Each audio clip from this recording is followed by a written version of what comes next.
Después del descubrimiento de la estructura del material genético, se consideró que éste podría experimentar alteraciones mediante mutaciones basadas en la selección natural.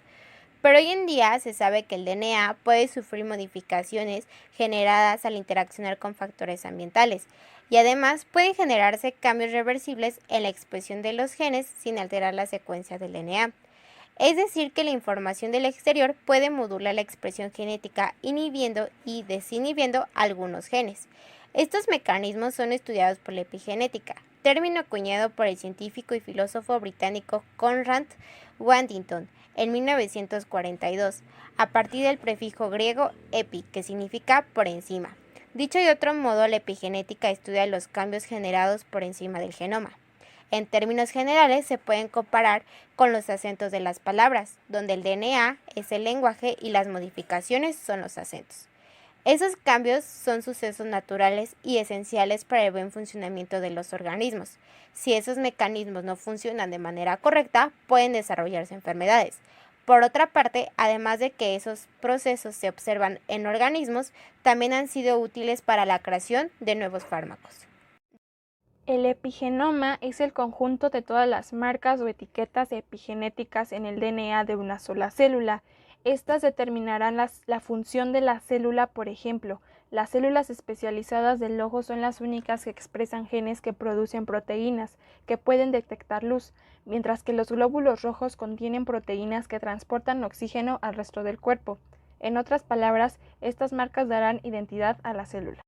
La mayoría de los fenómenos epigenéticos están relacionados con modificaciones bioquímicas o estructurales de la cromatina, es decir, los complejos entre el DNA y las proteínas que interaccionan entre sí para empaquetar el genoma en los cromosomas de los organismos superiores. Bajo determinadas circunstancias se producen en el DNA o en las proteínas a las que está unido modificaciones epigenéticas que repercuten en los estados fisiológicos de la fibra de cromatina, de modo que sin que varíe la secuencia de bases nucleotídicas del DNA de los genes, quedan en condiciones de expresarse o no, dependiendo de la accesibilidad de los factores de expresión y de las enzimas que catalizan la síntesis de los ARN mensajeros para la transcripción de la información genética.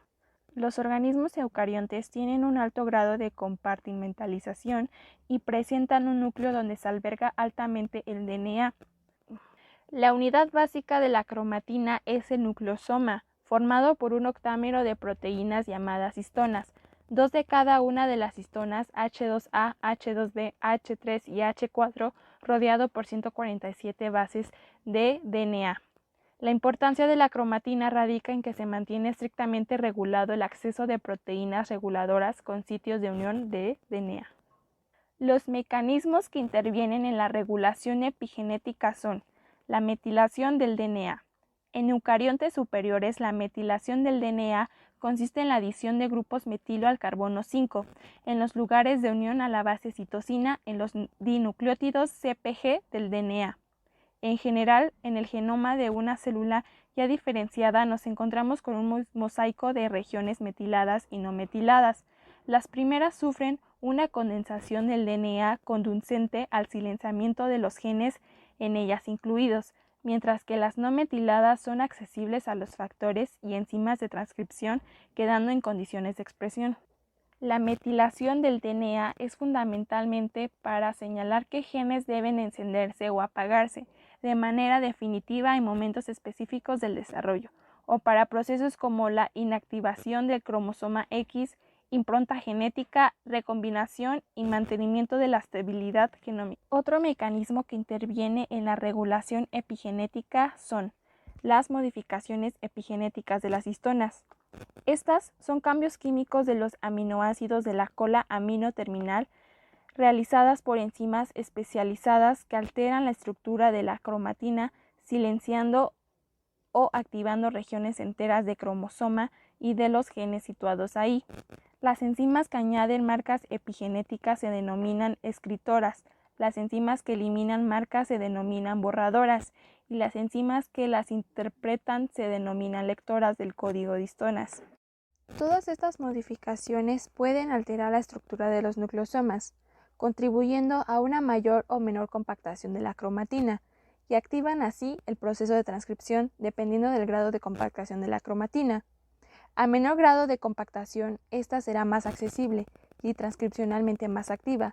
Esta región la conocemos como eucromatina y cuando adopta un estado más compacto a esta región se le denomina heterocromatina. Casos que se ven relacionados con la epigenética, hermanos gemelos. Uno de los grupos más experimentados en el estudio de los gemelos en el contexto de la investigación sobre el cáncer es el de Menner-Steyer. Sus trabajos han desgranado en genomas de parejas de gemelos, buscando diferencias a nivel de marcas epigenéticas, lo que se viene a llamar epigenoma, que desvelen diferente predisposición a sufrir algún tipo de cáncer, o que arrojen algo de luz sobre por qué el envejecimiento acentúa las diferencias. Es una de las únicas formas de constatar si realmente hay una importante contribución de los hábitos de vida. Fumar o hacer ejercicio, por ejemplo, en la regulación epigenética, algo que todavía se debate acaloradamente. A fecha de hoy, siguen presentándose resultados que se centran en analizar las marcas epigenéticas en genes implicados en enfermedades como el Parkinson o la artritis reumatoide, utilizando como sujetos de estudios hermanos gemelos. Aún presentando la misma probabilidad genética de desarrollar la enfermedad, puesto que la versión de los genes relacionados con la patología es la misma en ambos individuos. Los investigadores encuentran que algunos la padecen y otros no, y esta situación coincide precisamente con la distribución de marcas epigenéticas diferente entre ambos. Los hermanos gemelos idénticos, denominados monocigotos, la epigenética explica qué relación hay al compartir la misma información genética. Sufren diferentes enfermedades. Steller y su equipo lo comprobaron en un reciente estudio en el que analizaron los niveles de metilación del ADN, un mecanismo epigenético. En la sangre de 36 pares de gemelas, unas con diagnóstico de cáncer de mama y otras sanas. Al comparar los niveles de metilación entre sí, los investigadores observaron que la mujer que desarrollaba un tumor de mama presentaba una ganancia patológica de metilación en un gen, pero su hermana no. Aunque todavía no se han realizado estudios con grandes muestras de gemelos, son numerosos los trabajos que confirman que las variaciones epigenéticas explican el diferente riesgo de sufrir cáncer y también otras enfermedades como autismo, trastorno bipolar y lupus. Estudiar la incidencia de las enfermedades en este tipo de hermanos resulta útil tanto para ellos como para la población general, porque conocer los mecanismos que explican por qué un hermano desarrolla una enfermedad y el otro no puede responder a algún origen de esa dolencia en el resto de personas. Los gemelos son el mejor experimento natural para medir la influencia de la herencia genética y el ambiente, afirma Martin. Este tipo de estudios ha servido para calcular el grado de herencia de una patología y que los factores genéticos tienen una influencia del 20% al 30% en las esperanzas de vida de un adulto, un peso que aumenta tras cumplir los 60 años. En gemelos también se han identificado biomarcadores que se asocian con el envejecimiento, como la longitud de los telómeros, los extremos de los cromosomas. Ambos nacen con telómeros del mismo tamaño porque se transmiten el cromosoma X, pero se acortan por influencias ambientales. Las abejas. Si bien a lo largo de la vida de los organismos, su genoma experimenta distintas marcas epigenéticas de manera natural y que forman parte de su desarrollo. Ejemplo de ello es lo que sucede con las abejas. Se sabe que existen 3 castas de abejas, reina, obrera y zángano, con un material genético idéntico. Esta vez nos centraremos en las abejas reinas y obreras. Independientemente de que tienen un material genético idéntico, son diferentes en otros aspectos. Una reina puede vivir de 2 a 3 años, mientras que una obrera solo vive unas semanas. Conforme a su tamaño, las reinas son más grandes y se desarrollan más rápido. Por otra parte, las obreras son más inteligentes, puesto que pueden comunicarse entre ellas y tienen memoria espacio-temporal que les permite recordar dónde y a qué distancia del panal se encuentran las flores. Por otra parte, las abejas reinas ponen huevos y las obreras son estériles. Pero si tienen un genoma idéntico, ¿por qué existen diferentes castas? Algunos investigadores han encontrado marcas epigenéticas que posiblemente sean una respuesta al porqué de diferentes castas. Un artículo publicado en PLOS Biology menciona que existen diferencias epigenéticas entre las reinas y las obreras, pues si bien se encontró que 550 genes de las obreras se encuentran metilados. Aún no se sabe con exactitud lo que ocurre, pero algunos investigadores han mencionado que existe una relación entre la metilación y las diferencias que se presentan entre las abejas. Y es muy probable que esto tenga que ver con su alimentación, pues durante los primeros 3 días del estado de larva, tanto las obreras como las reinas se alimentan de jalea, pero después las obreras basan su alimentación en polen y néctar. ¿Qué ocurre si los mecanismos epigenéticos no funcionan de manera correcta? Si los mecanismos no tienen un buen funcionamiento, pueden ser los causantes de enfermedades como el Alzheimer y distintos tipos de cáncer. Estas enfermedades son mixtas, puesto que el DNA experimenta mutaciones y cambios epigenéticos. La enfermedad del Alzheimer es un desorden neuropsiquiátrico crónico que afecta a más de 26 millones de personas en todo el mundo. Se caracteriza por la presencia de ciertos rasgos patológicos específicos, como lo es la pérdida progresiva de habilidades cognitivas. Un grupo de investigadores, entre ellos David Bennett de la Universidad de Rush en Estados Unidos, se enfocaron en la identificación de regiones del genoma que estuvieran metiladas de forma diferente en relación a la neuropatología y lograron identificar 71 posiciones cromosómicas con la metilación alterada y asociada a la carga patológica del paciente. Además, la expresión de los genes localizados en las regiones identificadas también mostró cambios asociados a la enfermedad. Aunque es una enfermedad que aún se sigue estudiando, hasta el momento se tiene identificado al gen ANK1 que mostró cambios en la metilación en la corteza cerebral. Por otra parte está el mieloma múltiple, que es un tipo de cáncer incurable que representa el 1% de todos los cánceres y se produce cuando un tipo de célula sanguínea, es decir, célula plasmática, se expande de forma incontrolable en la médula ósea. La mayoría de los pacientes con mieloma sufren complicaciones relacionadas con el esqueleto durante el curso de la enfermedad. Un estudio publicado en la revista Nature Communication por el Dr. Esteban Ballester y su grupo mencionan que han identificado y caracterizado alteraciones epigenéticas en células madres de pacientes con mieloma múltiple, que se encuentran asociadas con las funciones alteradas de estas células en la enfermedad ósea del mieloma. Y también identificaron un compuesto denominado CM272. Desarrollado previamente por el equipo del Dr. Felipe Posper, que es capaz de revertir dichas alteraciones epigenéticas, así como las funciones alteradas de las células. Pero actualmente el CM272 no es el único inhibidor para el cáncer, sino que hay otros. Entre estos se encuentra el conjunto de HDAC que contribuyen a la reversión de mecanismos que generan distintos tipos de cáncer.